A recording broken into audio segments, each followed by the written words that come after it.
We are tracking the rain and snow that's falling around Northern California. Here's a live look at the conditions in Sacramento, Stockton, Sutter Buttes, which is covered in clouds. That's on the bottom left. And then on the right, that is Lake Tahoe, and the mountains are covered by those clouds right now. It was a dry January, but now we're looking forward to getting quite a bit of much needed rain and some snow. Thanks for joining us. I'm Lisa Gonzalez. I'm Galston Darth. The rain started in the valley this morning, and the wet weather pattern could go on for a few days. Now, we need every bit, of course.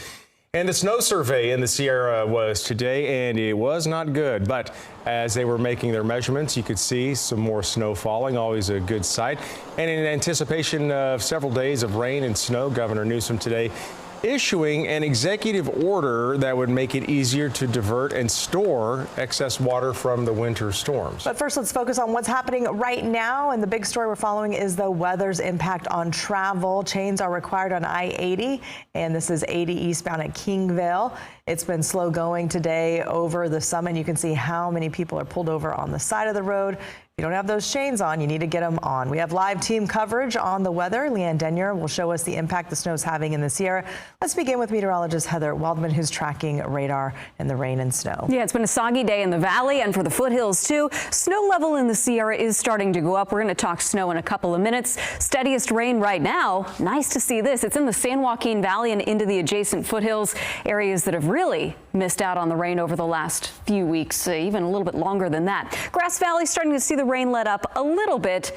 It is going to be coming back, though. I want to talk about the flood watch. If you've been maybe looking at a weather app, reading some headlines over the last couple of days, or maybe even just watching us here, seeing the flood watch scroll across the bottom of the screen, I just want to make sure we're clear on what this flood watch entails. For the valley, we are talking about ponding on some streets. Areas that don't drain well are going to have some standing water. There is a higher concern for some creek and stream flooding as you get into the foothills. This is the area I've highlighted here, and this is really going to start to take shape later Saturday into Sunday and Monday because the rain is going to continue to pile up in these places. I want to show you the projected numbers. This is through Sunday. Grass Valley close to 4 inches of rain through this weekend. Auburn close to 3 inches. Pollock Pines around 4 inches of rain. Watch what happens when we add on Monday and then Tuesday. At places like Grass Valley and Oroville, up over 5, 6, even 7 inches of rain in that 5-day stretch. That's a lot of water running off the west slope in the Sierra. But again, in the valley, rivers, creeks, those are going to be just fine. If you have a street near you that usually gathers water, there will likely be water on it, especially tomorrow. But for the foothills, some concern about some of those smaller creeks, especially by Sunday, and we'll be watching some of those streets up in the higher elevations as well. Back to you. Thank you. And it has been slow going on I-80 for drivers today. A lot of people dealing with the snow and ice and at times the pretty slushy conditions. It can be. KCRA3's Leanne Denyer is in the Sierra right now with a look at how things are going up there. Leanne. Yeah, we're at Donner Summit right now on the westbound side of Interstate 80, and I want to give you a peek at what we can see from here. You can see there's a little bit of a snow cover over the roadway there, but not too heavy. We've really seen a little bit of everything throughout the day today. There were times when it was clear, there were times when we saw rain, a mix of snow and rain, but all during that time, those chain controls were up. They were in effect, both eastbound and westbound. It took us a few minutes to get through the line at chain control. You guys know how that can go. Do be sure that if you are making your way up, regardless of your chain status, do be sure to check in with the attendant at the trailer. CHP is really reminding people that you need to do that regardless of whether you have those chains on or not. So folks, getting their chains on throughout the day today. We saw them getting squared away before making their way up the hill. Caltrans crews making sure that everyone's good to go.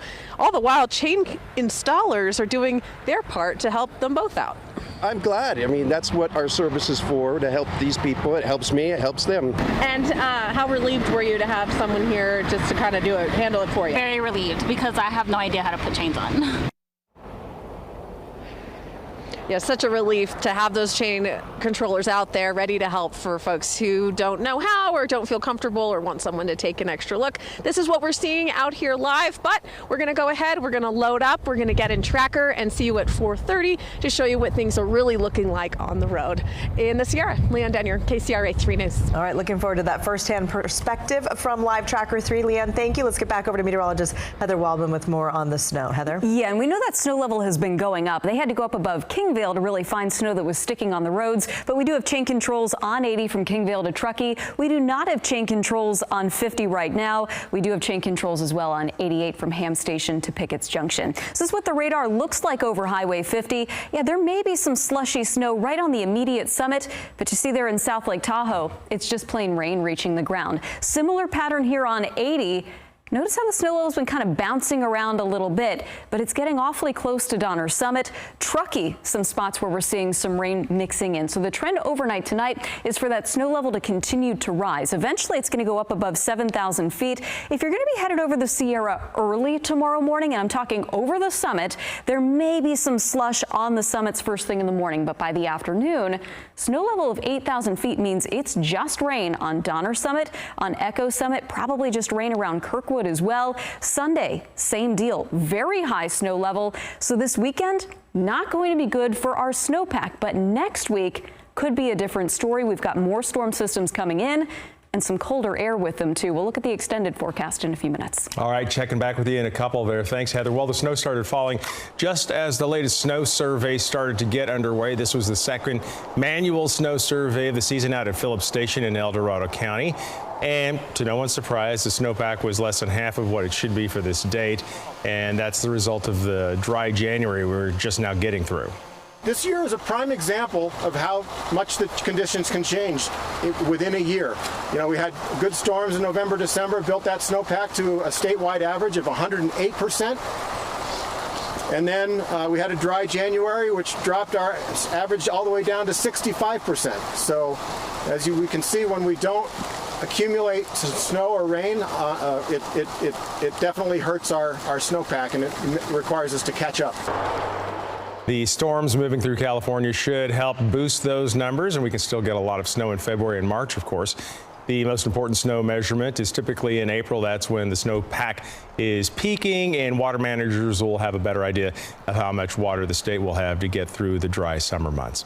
Remember, you can track all the weather where you live with the KCRA 3 app. We have an interactive radar where you can see the expected impact on your neighborhood. Be sure to turn on the notifications to get real-time updates.